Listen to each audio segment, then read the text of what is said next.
छत्तीसगडमधील बिजापूर जिल्ह्यात नक्षलवाद्यांविरोधात सुरक्षा दलांनी देशातला आजवरचा सर्वात मोठा नक्षलविरोधी अभियान राबवला। नक्षलवादी आणि त्यांचे टॉप कमांडर्स यांना घेरण्यामध्ये सुरक्षा दल यशस्वी झाले, मात्र त्यांना पकडण्यामध्ये यश आलेला नाही। आणि हेच नेमकं आपल्याला समजून घ्यायचं आहे की सुरक्षा दलांना अपयश का येतोय।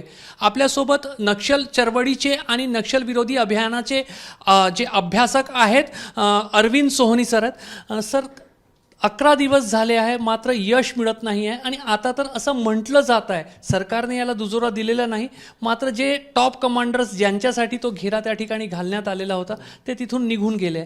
काय तथ्य आहे, काय तिथली परिस्थिती आहे?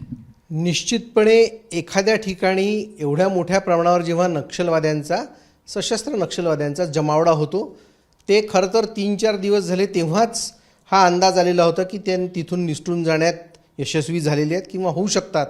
परंतु यश किंवा अपयश या संदर्भात अशी अभियानं मोजायची नसतात, कारण की संपूर्ण भारतात सेंट्रलाइज्ड कमांड स्थापन झाल्यानंतर अनेक नक्षलविरोधी अभियानं दररोज प्लॅन होत असतात।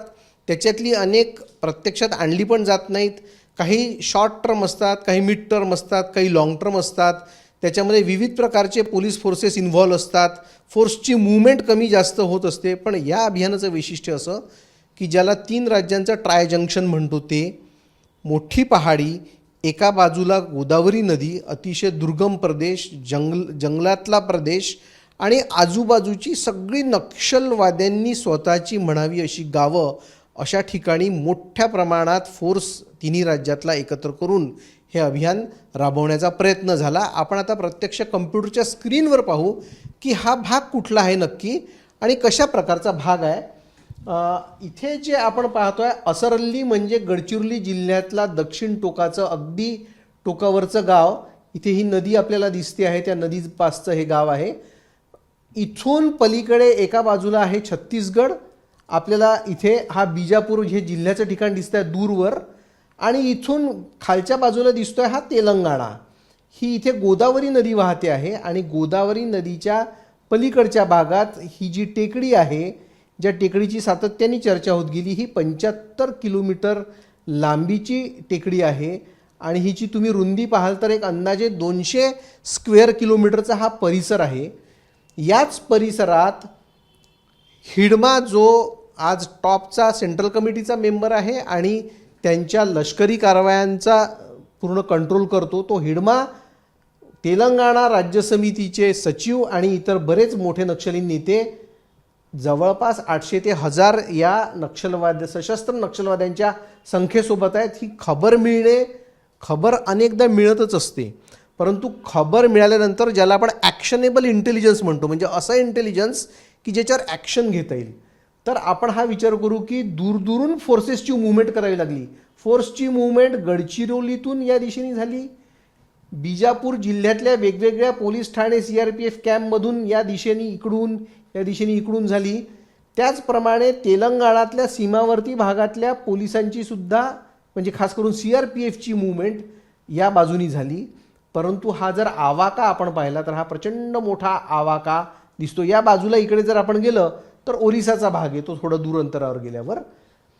तर हा जो संपूर्ण भाग आहे त्या भागात एवढं मोठं ऑपरेशन सेंट्रलाइज्ड कमांडमध्ये राबवणं हे पहिल्यांदाच घडलं। आता आपण ही गावं पाहू, ही मार्क केलेली जी गावं दिसतात आहेत, तर हा बेसिकली भोपाळपट्टणमचा भाग आहे। नदी पार केल्यानंतर महाराष्ट्रातून हा जो रस्ता जातो हे जे तारलागुडा गाव आहे, किंवा या बाजूला इकडे लंकापल्ली, आवापल्ली, उसूर, पुजारी कांकेर, पामेड, इकडे तारलागुड, ही जी संपूर्ण गावं आहेत, अजून काही गावं आहेत ज्या नकाशात आत्ता दिसत नाहीत कारण खूपच लहान गावं आहेत, ही संपूर्ण गावांनी या टेकडीला जे वेढलेलं आहे, ही सगळी नक्षलवाद्यांच्या एक प्रकारे कब्जातली असं म्हणता येईल अशी गावं आहेत। या गावांचा नक्षल डॉमिनन्सचा कमीत कमी 25 वर्षांचा प्रवास आहे की या गावात शासनाचं राज्य नसून जणू काही नक्षलवाद्यांचंच राज्य आहे की काय।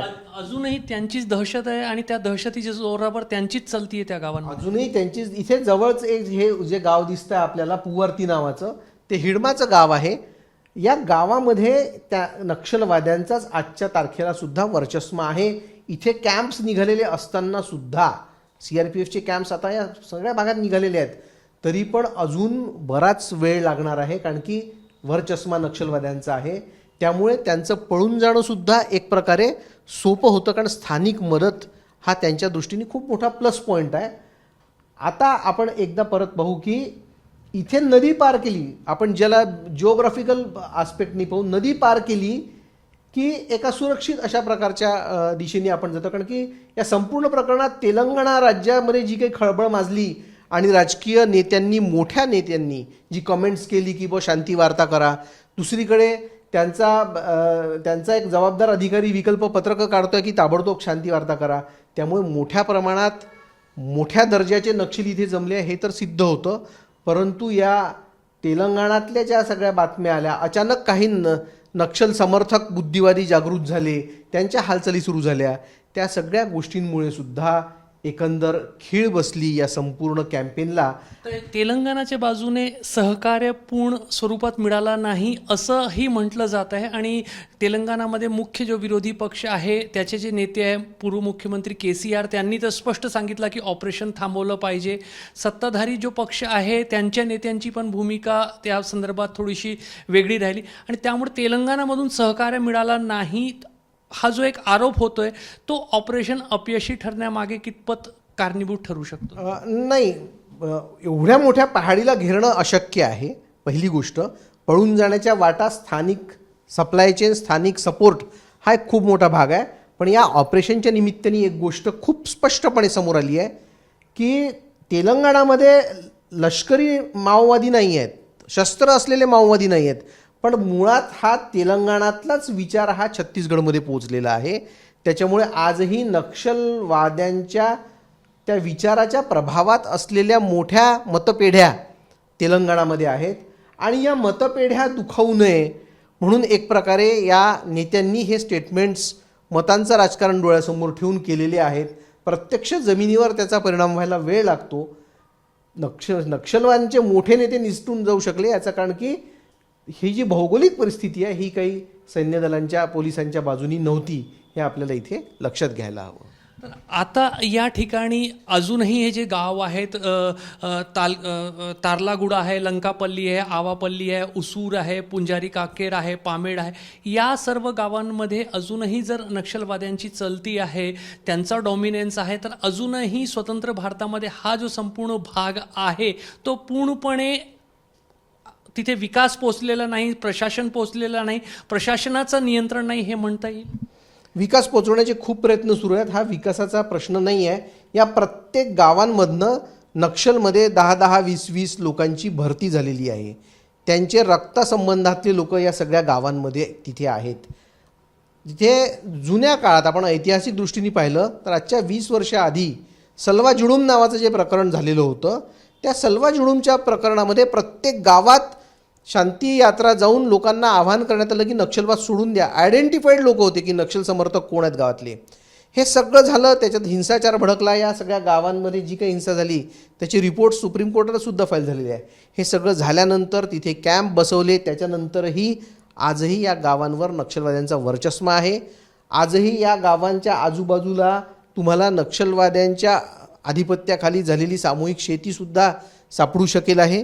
एकंदरीतच वातावरण हे नक्षल समर्थकांचं असल्यामुळे पळून जाण्यासाठी एक मोठा त्यांना रस्ता मिळाला. त्यामुळे जेव्हा केंद्रीय मंत्री असं विधान करतात की 2026 साली भारत नक्षलमुक्त करण्याचं आमचं स्वप्न आहे, काही हरकत नाही, स्वप्न आपण ठेवायला पाहिजे. त्या दिशेने मोठ्या प्रमाणात प्रयत्नसुद्धा चालू आहेत. परंतु आपण काही काही गोष्टी लक्षात घ्यायला हव्या की पलीकडचा जो भाग आहे, हा ओरिसाचा भाग जो आहे, हा आजच्याही तारखेला शांत आहे.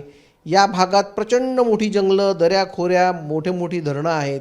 या भागात जर नक्षली गेले तर आजही त्यांना शोधणं कठीण आहे. त्यांचे ट्रेनिंग कॅम्प्स, त्यांच्या लपण्याच्या जागा छत्तीसगडमध्ये मोठ्या प्रमाणात तुम्ही कुठेही जर गेले, चिंतलनार काही वर्षाआधी इथे 76 CRPF एका लँडमाईनच्या ब्लास्टमध्ये अँटी लँडमाईन व्हेकलमध्येच मारल्या गेले होते. ते इतक्या जोरात स्फोट होता की त्यांचे चिंधड्या हवेत झाडांवर लटकलेल्या होत्या.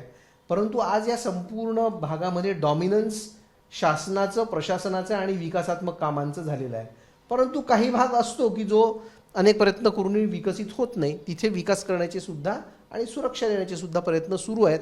2026चं स्वप्न कदाचित खूप व्यवहार्य नसेल, पण वाटचाल तर नक्कीच चांगली आहे.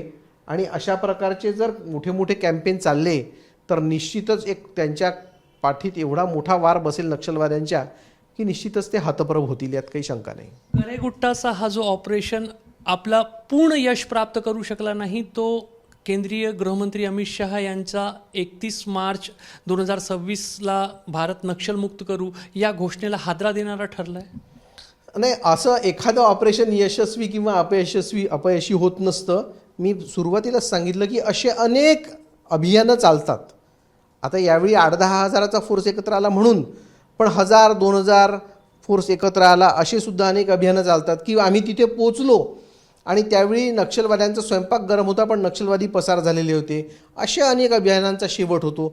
सतत प्रयत्न करण्याची ती गोष्ट आहे. दररोज एक एक पाऊल पुढे जाऊ तेव्हाच, कारण की आपला जो शत्रू आहे, जो नक्षलवादी आहे, तो तेवढ्या तयारीचा आहे. तर तेवढ्या तयारीने आपल्याला दररोज एक एक पाऊल पुढे टाकावं लागेल.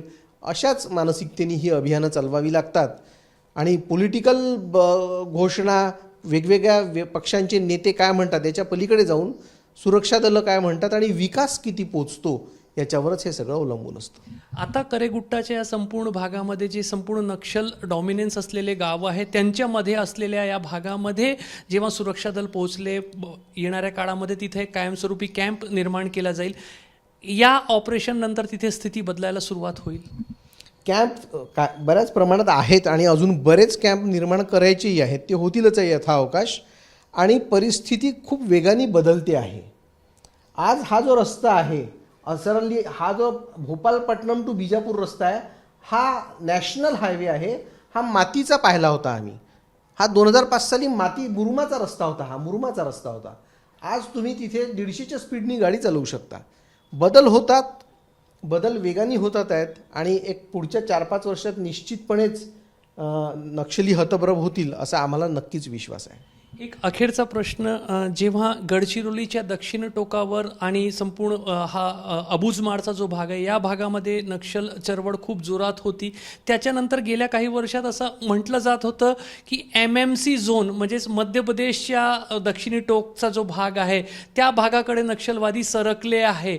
मात्र तिकडे त्यांच्या ॲक्टिव्हिटीज फारशा दिसले नाही आणि आता हे बस्तरच्या दक्षिणी टोकावर अचानक सक्रिय दिसत आहे. तर हे MMC झोनवाली जी थेअरी आहे ती नक्षलवादी कन्फ्यूज करण्यासाठी की ते तिथून नाही, MMC झोन हा खूप नवीन झोन आहे. आणि या करेगुट्टा ज्याला आपण आज म्हणायला लागलो, हा जो संपूर्ण भाग आहे, हा भाग काही नवीन वगैरे नाही आहे.